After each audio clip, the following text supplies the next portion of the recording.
So there are a lot of mock drafts going around the internet right now talking about the 2018 NBA draft.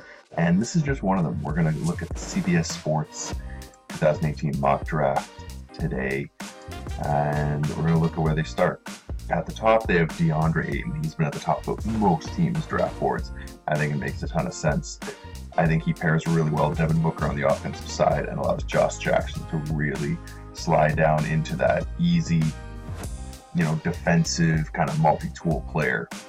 Marvin Bagley of the Kings. This is something that I called a little while ago. I think him and De'Aaron Fox are actually going to be a really good couple.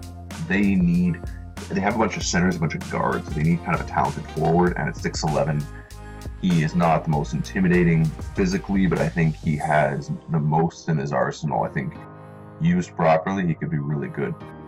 Luka Doncic, obviously a lot of talent. To me, a lot of questions. I don't think he's that quick laterally. I think he's going to get smoked in a few ways, but he has all the talent and only 19. So for the Atlanta Hawks to pair with John Collins, I think it makes a lot of sense. They just want talent.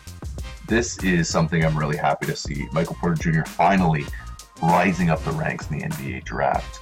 Number 4, I think this makes a ton of sense considering your best players are Mike Conley, point guard, and Marc Gasol, center. Michael Porter Jr., if he is healthy, to me, he is still the best player in this draft.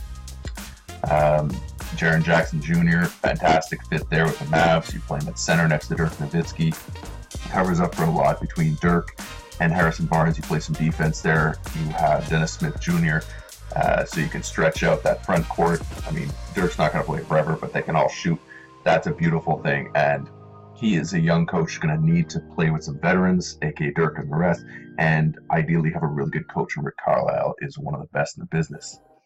Trae Young to the Magic. This is the one I really want to see because I like a lot of their forwards. I really like Jonathan Isaac. I really like Aaron Gordon, Vucevic, and all the rest. And I think adding a point guard here, especially after losing Elfrid Payton, makes a ton of sense. And the one thing they can't really do is score. He fills that perfectly. Now, here's where I start to not agree. Colin Sexton going to the Bulls, I think that's a little bit high. You already have Chris Dunn, who I'm a big fan of. I think you needed either a center to pair next to Lowry or a small forward.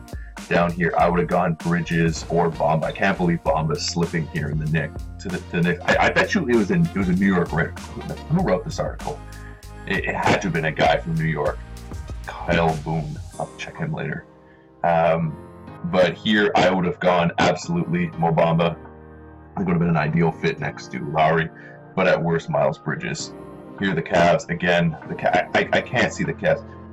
Miles Bridges is good. I would have gone Mikal Bridges just because he's a little bit more 3-and-D and had you kept him. I'm not a big Miles Bridges guy. Mo Bamba to the Knicks. I mean, look, if you could get him, sure, but if he falls to the 9th pick, wow. After these workouts, I just don't get it. And then 10th, Mikal Bridges.